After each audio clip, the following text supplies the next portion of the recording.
네, 교육학개론 제4강 교육사회학 강의를 시작하도록 하겠습니다. 네, 교육사회학에서 주로 다루는 것은 이 교육이라고 하는 사회적 행위 자체가 사회에 어떤 영향을 주느냐, 그리고 주로 그래서 교육이 사회에 주는 영향에서 특히나 이 불평등과 관련된 이 사회적 현상에 대해 교육이 어떤 역할을 하느냐, 사실 이 부분이 교육사역에서 가장 중요하게 다루고 또 가장 관심 있게 다루고 있는 부분이라고 할 수가 있겠습니다. 네, 그래서 교육사회학에서 주로 이야기를 하는 것들은 바로 교육적 평등, 교육과 평등에 대한 문제들이 주로 나오게 됩니다. 뭐 좀 더 깊이 들어가면 훨씬 더 많은 내용들을 다루긴 하지만 네, 교육학 개론 수준에서는 주로 교육 평등에 관련된 교육사회학의 여러 가지 담론들을 좀 소개를 해드릴까 합니다. 첫 번째는 분배적 교육 평등관입니다. 사회의 계층화는 불가피하다 라고 하는 전제를 시작하며 교육 기회 및 교육 결과가 계층 간에 평등하게 분배되는 것을 지향한다. 자, 일반적으로 민주사회라고 하면은 모두가 다 평등한 사회죠. 신분이나 지위, 고하를 막론하고 모든 사람에게 동등한 그 지위와 기회가 보장되는 평등한 사회. 뭐 현대의 대부분의 민주사회가 추구하는 이상향이라고 할 수는 있겠지만 실질적으로 사회는 계층화될 수밖에 없다라고 하는 현실적인 부분들을 인정하고 들어가겠다 이겁니다. 그래서 계층화가 불가피하므로 그 계층에 따라서 최대한 불평등을 억제해보자 라고 하는 부분이 바로 분배적 교육 평등관이라고 보시면 되겠습니다. 이 분배적 교육 평등관은 한 두 가지 정도의 또 관점으로 나뉠 수가 있는데요. 첫 번째는 교육 기회의 평등관입니다. 그래서 교육에 대한 접근의 기회, 그리고 이 교육에 필요한 여러 가지 자원의 투입, 그리고 교육 과정 같은 것들 등에서 차별받지 않는 것을 지향한다.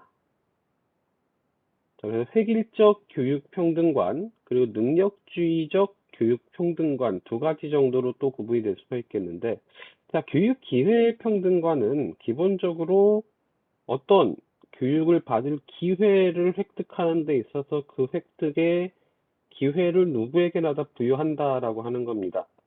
즉, 기회를 부여하지 않는 것은 아니고, 누구나 그 기회에 뭐 특정 학교에 대한 입학 기회가 누구에게나 다 보장이 된다.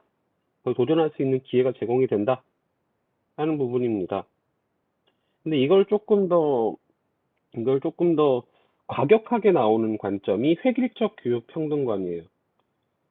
이건 뭐냐면, 즉, 교육 과정과 교육 투입, 교육에 대한 접근 기회가 누구에게나 다 평등하게 접근해야 하므로, 고등학교, 자, 특수 목적 고등학교나 무슨 자립형 사립고 같은 그러한 특수한 목적, 그리고 우수한 학생들이 들어가서 우수한 교육 과정을 제공받는 그런 학교들의 존재 자체가 사실은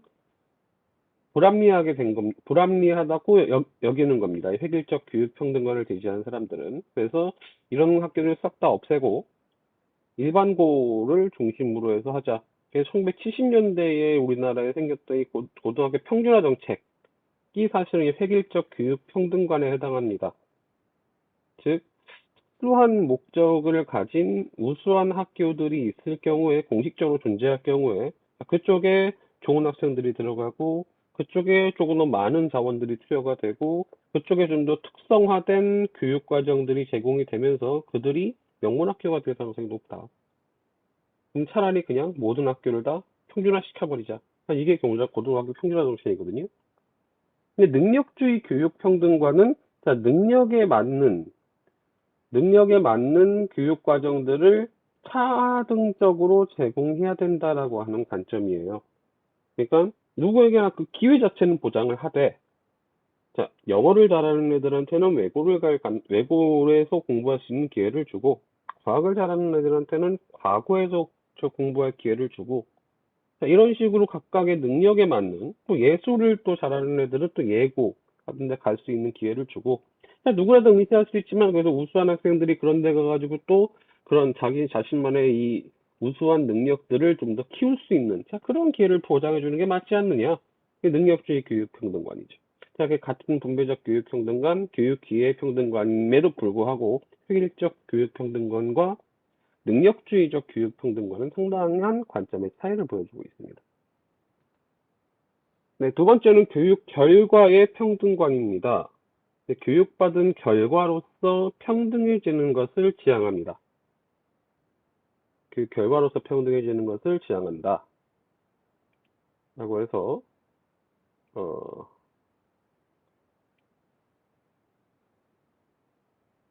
근데 여기서는 최종적 결과가 완전 다 평등해진다. 이건 말이 사실은 안 되죠. 말이 안 되는 겁니다. 최종적 결과가 아니라 최소한의 기초 수준을 의미한다. 그러니까 어디에서 어떤 사람이 어느 기관에서 공부를 하든지 간에 최소한 졸업하면 일정 수준 이상의 기초 학력은 보장해줘야 한다라는 거죠. 좀 이해가 좀 안 되실 수도 있을 것 같은데, 음, 이런 겁니다. 뭐 집안이 굉장히 유복하고 부모가 자녀의 교육에 관심이 많아요. 이런 애들은 사실은 어, 굳이 국가에서 공교육 체계에서 이 아이의 기초학력을 굳이 고민할 필요가 없을 겁니다. 왜냐하면은 사실은 뭐 이래서는 안 되는 거긴 하지만 학교에서 굳이 이 아이를 신경 쓰지 않더라도 부모가 얘를 또 학력이 좀 떨어져서 시험 점수가 좀 안 나와. 그러면은 얘는 알아서 또 과외를 붙여주든지 학원에 보내든지 이런 식으로 관리를 할 거란 말이죠. 그리고 이제 그런 어떻게 보면 그 관심과 부모의 또 관여가 있기 때문에 아이도 계속적으로 공부나 이 학업 성적에 신경을 쓸 수밖에 없습니다. 근데 반대로 부모가 자녀의 교육에 전혀 관심이 없어요. 얘가 시험을 뭐 빵점을 얼마 따오든 뭐 공부를 제대로 안 하든 신경도 안 씁니다. 얘는 그래서 학교를 그냥 물어댕겨요. 근데 학교에서 관심 안 가지면 어떻게 되죠? 얘는 학교에서 배우는 게 아무것도 없게 되는 겁니다. 그러니까 이 유복하고 집안에서 교육에 관심이 많은 아이한테는 조금 학교에서 관심을 덜 주더라도 이 집안에서 관심이 전혀 없는 완전 그냥 내놓은 이런 애들한테는 좀 더 많은 관심, 차등적인 좀 차별적인 관심을 좀 더 많이 줘서 얘가 학교에서 공부를 할 수 있도록 그래서 최소한의 기초학력 정도는 졸업할 때까지 성취할 수 있도록 좀 더 이 아이한테 좀 더 많은 내용을 투자하는 거죠. 자, 투자의 관점을 봤을 때 유복한 애들한테는 좀 덜 관심을 주고 좀 어려운 아이들한테는 관심을 더 많이 주고 이거 어떻게 역차별적인 겁니다. 하지만 근데 결과적으로 이 두 아이는 최소한 기초 학력은 다 넘을 수가 있겠죠. 어찌됐든지 간에. 그러니까 이걸 역차별적 평등관이라고 합니다. 그리고 보상적 평등관이라고도 이야기를 합니다. 그래서 이거를, 이 부분에 대해서 항상 논쟁이 되는 것이 형평성이냐, 에퀄티냐, 평등성이냐, 이퀄리티냐. 여기에 대해서 사실은 논쟁이 상당히 많이 발생을 합니다. 그래서 이 부분을 좀 보시면, 자, equality, 평등성이라고 하는 것은 그렇습니다. 자, 모두에게 같은 수준의 지원, 자원을 제공을 하는 겁니다. 같은 의자를 주죠. 근데 이 키 큰 노란 머리 아이는 키가 크기 때문에 이 의자만 가지고도 두 번째 층에 있는 책에 손이 닿게 됩니다. 하지만 이 아이는 키가 작기 때문에 이 의자에 올라가고도 이 두 번째 층에 있는 책을 얻을 수 없죠. 하지만 제공된 것은 평등합니다. sameness 같은 겁니다. 모두에게 같은 것을 주는 거죠. 근데 이 경우에 이 아이는 책을 볼 수 있지만 이 아이는 자기 자신의 힘으로는 이 책을 가지고 올 수가 없어요. 자, 그래서 에쿼티의 개념은 역차별적 평등관이라고 보시면 됩니다. 그래서 자, 이 책에 접근할 수 있는 기회를 이 두 아이에게 모두 제공하기 위해서 이 아이한테는 훨씬 더 큰 의자를 제공을 하는 겁니다. 자, 이 아이 입장, 이 키 큰 아이 입장에서는 이건 차별이죠. 나는 왜 작은 의자를 주고 얘는 왜 큰 의자를 줄까? 왜냐하면 넌 작은 의자만 가지고도 이 키 큰 아이는 이 책을 집을 수 있기 때문에 그렇습니다. 하지만 이 작은 아이는 좀 더 많은 지원이 있지 않으면은 이 두 번째 칸에 있는 책을 자신의 힘으로 접근할 수가 없어요. 자, 그렇기 때문에 이 에퀄티의 개념은, 자, 이 형평성, 즉 각자의 수준과 상황에 맞는 차별적인, 역차별적인 지원이 가능해지는 관점이라고 보시면 될 것 같습니다. 네. 그래서 주로 이야기를 하는 게 보통 이 교육 결과의 평등관에서 주로 다뤄지는 사람 중에 하나가 바로 이 존 롤즈라고 하는 사람입니다. 네. 잠시만요. 네. 존 롤즈라고 하는 사람인데,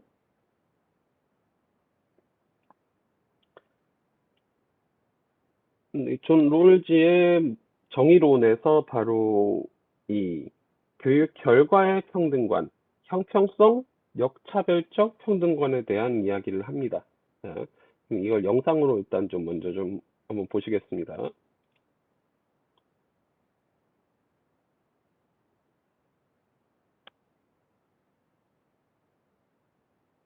뭐, 네, 예, 죄송합니다.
네.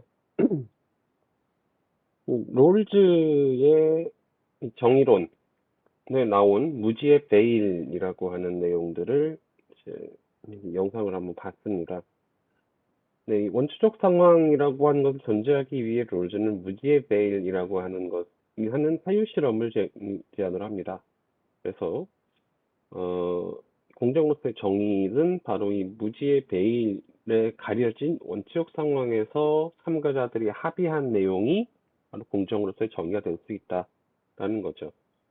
즉, 일반적으로 합리적인 판단을 한다고 한다면 아까 영상에서 나온 것처럼 내가 어떤 환경에서 어떤 포인트에서 태어날지 예측이 안 되는 상태였을 때 내가 처할 수 있는 최상의 상황을 가정하기보다는 내가 처할 수 있는 최악의 상황을 가정할 수밖에 없다는 거죠.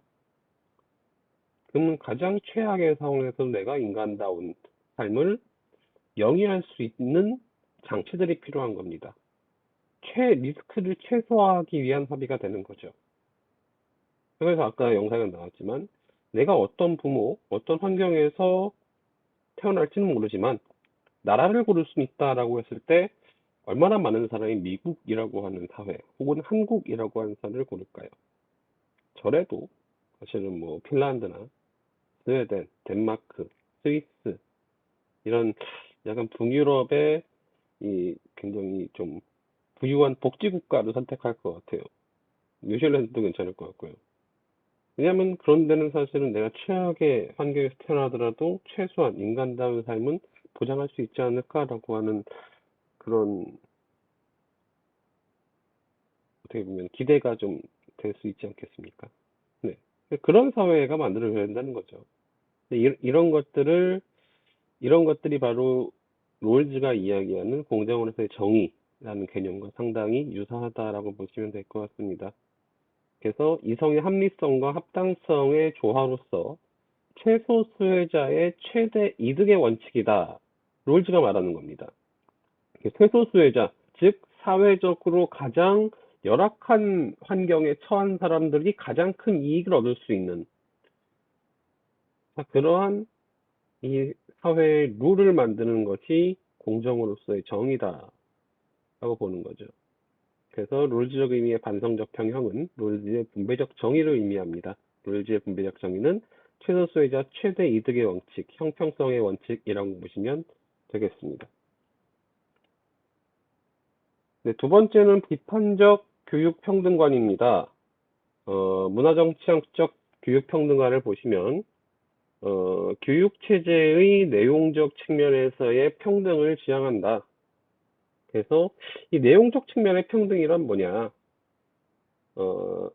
일단 문화정치학적 교육평등관은 기본적으로 신교육 사회학이라고 하는 그 사회학적 그 흐름에서 도출되는 내용입니다. 즉, 이 사회에 주도적인 문화 집단들이 있고 소외 집단들이 있어요. 뭐 미국 같은 경우는 앵글로색슨계 백인들이 바로 주류 집단이 될 거고요. 그리고 흑인 및 제3세계, 뭐 히스패닉, 뭐 이쪽에 이주민 집단들이 사실은 소외 집단이 될 수가 있겠죠.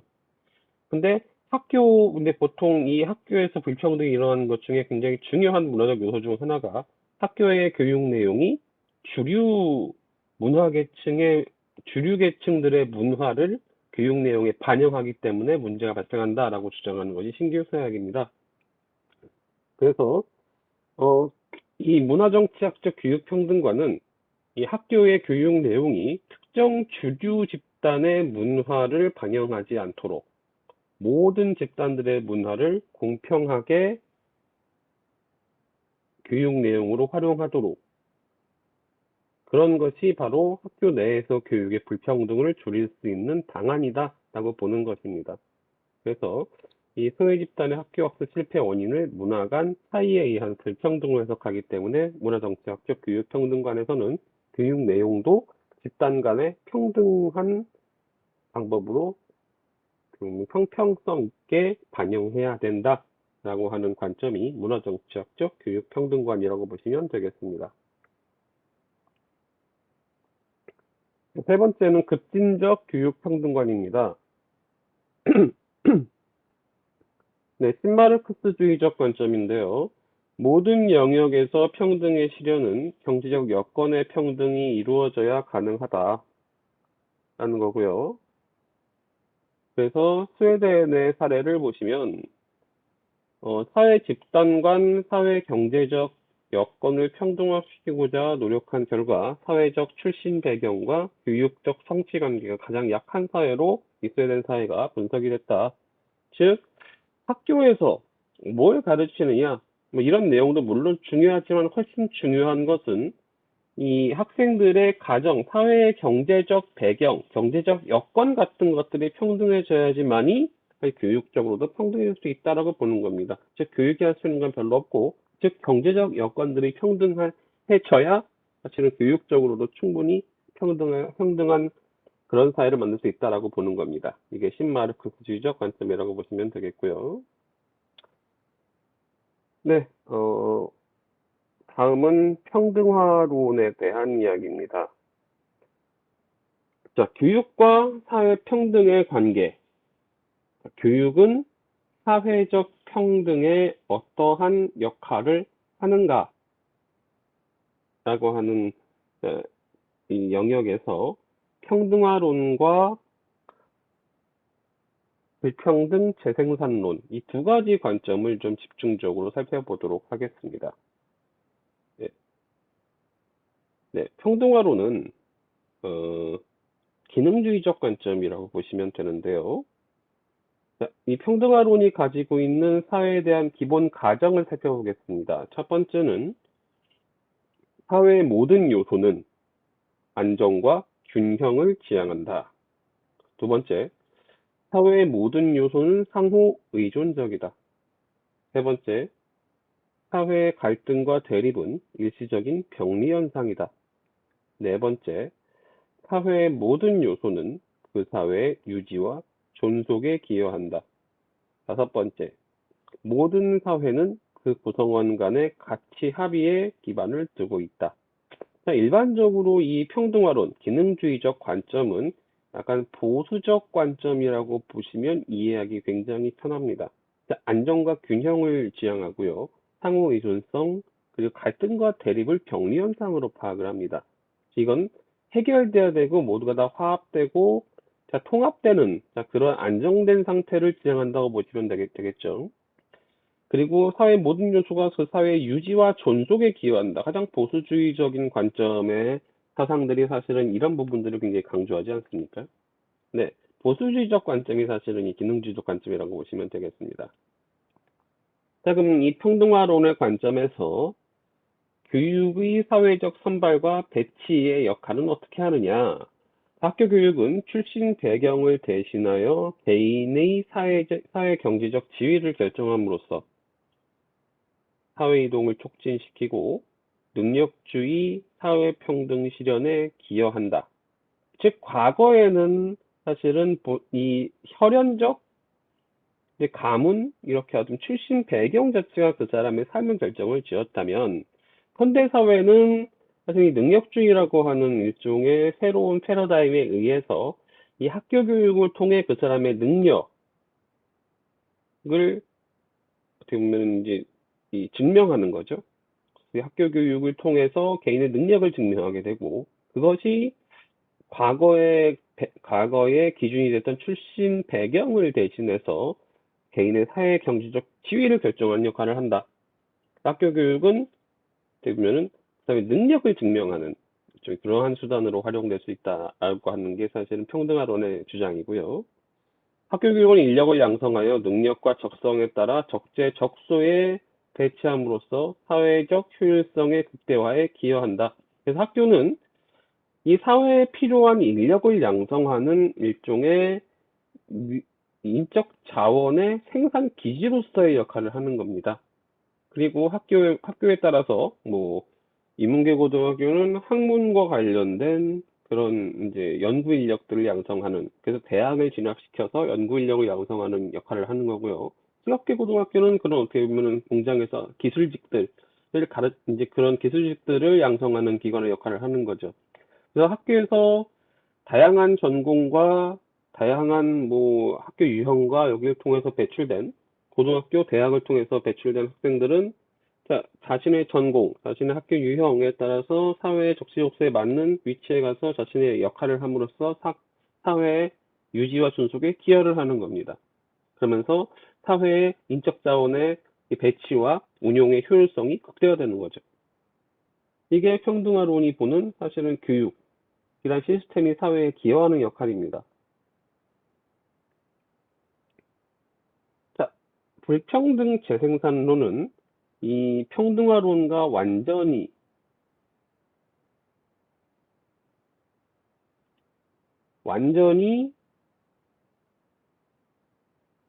반대의 이야기를 하고 있습니다. 반대의 이야기를 하고 있습니다. 사회에 대한 기본 가정을 먼저 볼게요. 첫 번째, 모든 사회는 언제나 변화의 과정에 있다. 두 번째, 사회의 각 집단은 경쟁적이며 대립적인 관계에 처해 있다. 세 번째, 사회 갈등과 대립은 모든 사회의 편지에 있는 본질적 현상이다. 네 번째, 사회 모든 요소는 그 사회의 해체와 변화에 기여한다. 다섯 번째, 모든 사회는 한 집단의 다른 집단에 대한 강제에 기반을 두고 있다. 자, 불평등 재생산론이 보는 사회는 굉장히 역동적인 사회입니다. 항상 변화하고요. 그리고 항상 집단 간의 경쟁과 대립, 이게 사실은 사회가 가진 본질적인 현상이다라고 보는 거죠. 만약에 어떤 사회, 특정 사회가 대립과 갈등이 없어요. 없어 보인다. 자, 그거는 수면 밑으로 가라앉아 있는 겁니다. 이 불평등 재생산론의 관점에서 봤을 때 갈등과 대립이 없는 사회는 존재할 수 없습니다. 사회의 모든 요소는 해체와 변화에 기여한다. 자, 끊임없이 사회는 변화하면서 발전해 나가든지 퇴보하든지 일단 항상 변한다는 거죠. 유지 존속될 수 있는 사회는 없다고 보는 겁니다. 끊임없이 사회는 변화해 나간다라고 보는 거죠. 그 모든 사회는 한 집단의 다른 집단에 대한 강제에 기반을 두고 있다. 이거 즉 지배 체제를 의미합니다. 특정 집단을 지배하면서 그 이데올로기가 사회를 구성하고 조금씩 변화하면서 지배 집단이 바뀌기도 하고, 자, 이런 어떻게 보면 변화의 그 경로가 사실은 이 사회를 설명할 수 있는 중요한 논리다라고 주장하는 게 이 불평등 재생산론, 갈등주의적 관점이라고 보시면 되겠습니다. 불평등 재생산론의 관점에서 사회화와 교육 내용을 보시면 학교는 개인의 가정 배경과 개인이 미래에 차지할 지위에 맞추어 차별적 사회화를 시행함으로써 불평등 구조의 재생산에 기여한다. 자, 기본적으로 불평등 재생산론은 학교 교육 자체가 사회의 불평등을 재생산하는 장치로서의 역할을 한다라고 규정을 합니다.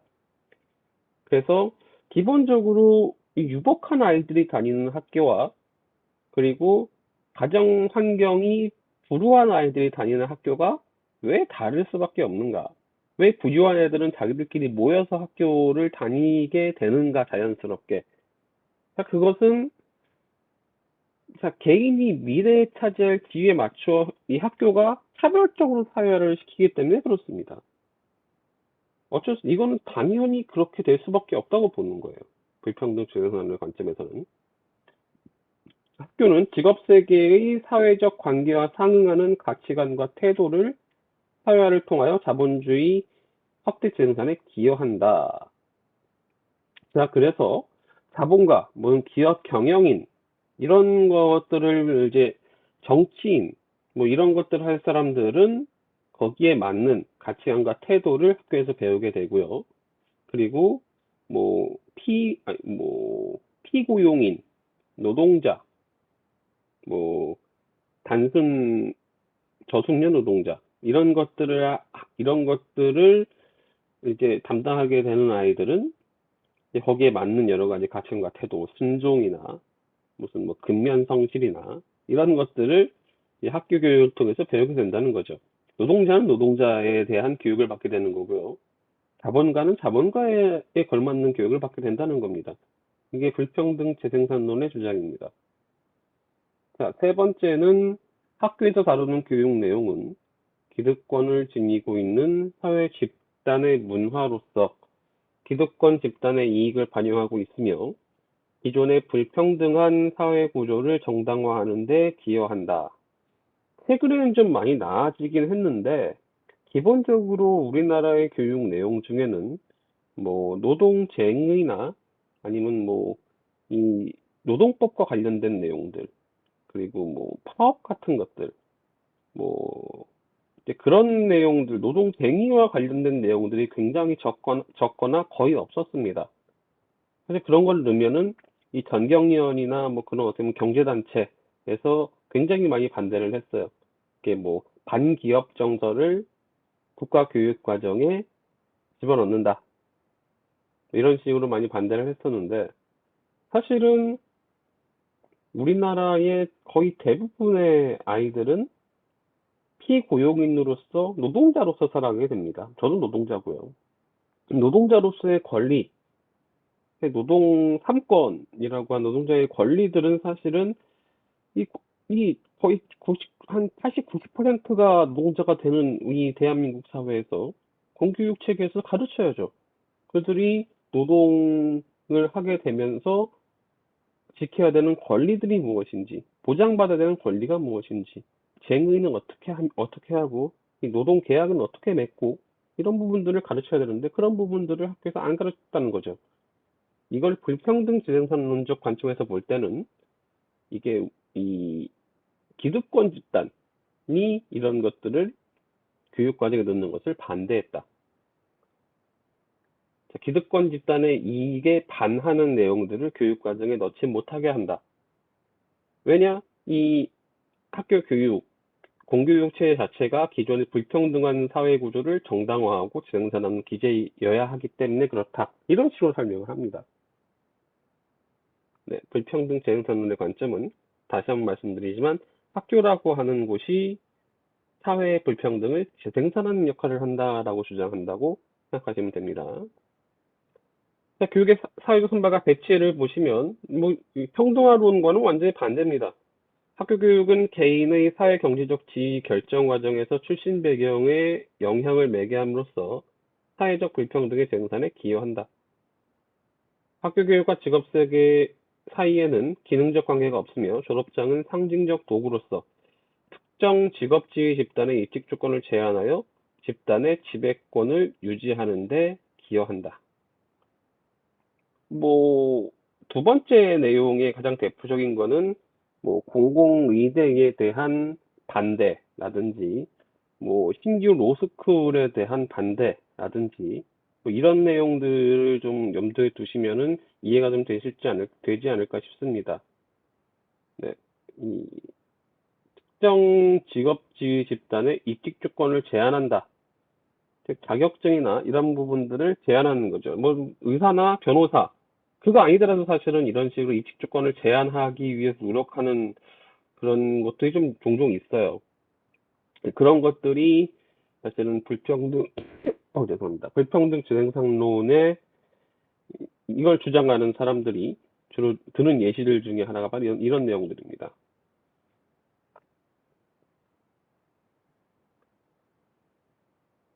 네, 평생학습 사회에서의 교육과 불평등. 네, 뭐 보통 교육과 불평등에 대한 내용들은 지금까지의 논의들은 주로 공교육 체제 내, 뭐 좀 더 나가면 대학 정도까지에서의 교육 불평등에 대한 이야기들을 많이 합니다. 근데 이제 우리나라 같은 경우도 전 세계적으로 저출산 고령화의 추세가 점점 심해지고 있습니다. 네, 우리나라가 굉장히 급격하게 지금 출산율이 떨어지고 있어서 엄청나게 문제가 되고 있긴 하지만 사실은 좀 넓게 보면 전 세계적으로 이 저출산 고령화의 추세는 이어나가고 있다. 선진국들에서 공통적으로 나타나는 현상이다. 라고 볼 수 있고요. 그러다 보니까 이제는 이 성인 이후의 교육에도 굉장히 많은 사람들이 관심을 갖기 시작했습니다. 그러면서 성인 교육에서도 교육 불평등이 중요한 쟁점으로 부각되고 있다.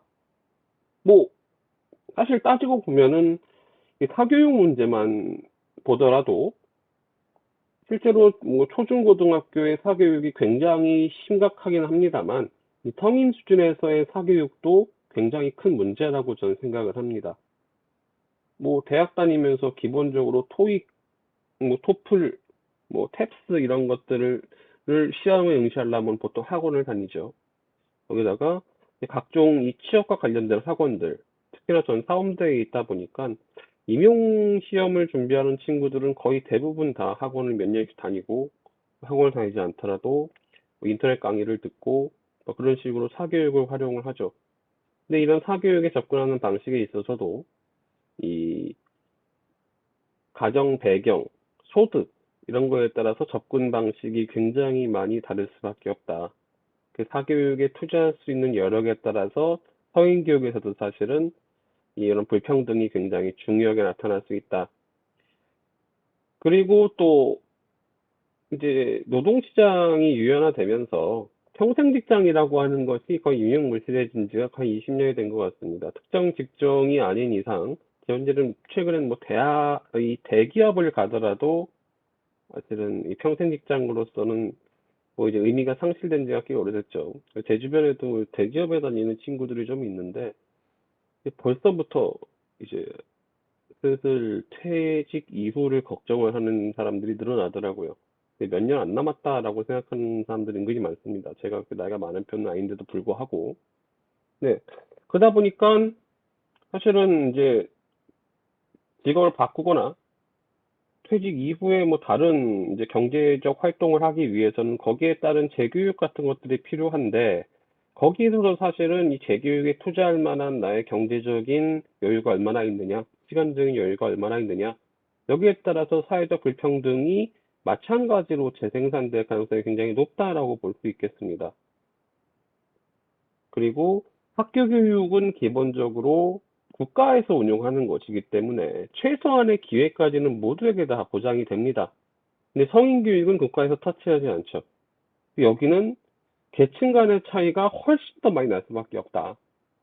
그래서 향후에는 사실 평생학습 사회라고 하는 관점에서 봤을 때 성인 교육에서의 교육적 불평등은 훨씬 더 심각하게 나타날 수 있지만, 그것이 아직 지금 현재까지는 많이 드러나지 않았다. 근데 앞으로 사실은 이런 부분들, 성인 교육 차원에서, 노인 교육 차원에서의 이 교육과 불평등에 대한 문제는 훨씬 더 많이 심도 있게 심각하게 논의해 봐야 되는 사항이 아닌가라고 말씀을 드릴 수가 있겠습니다.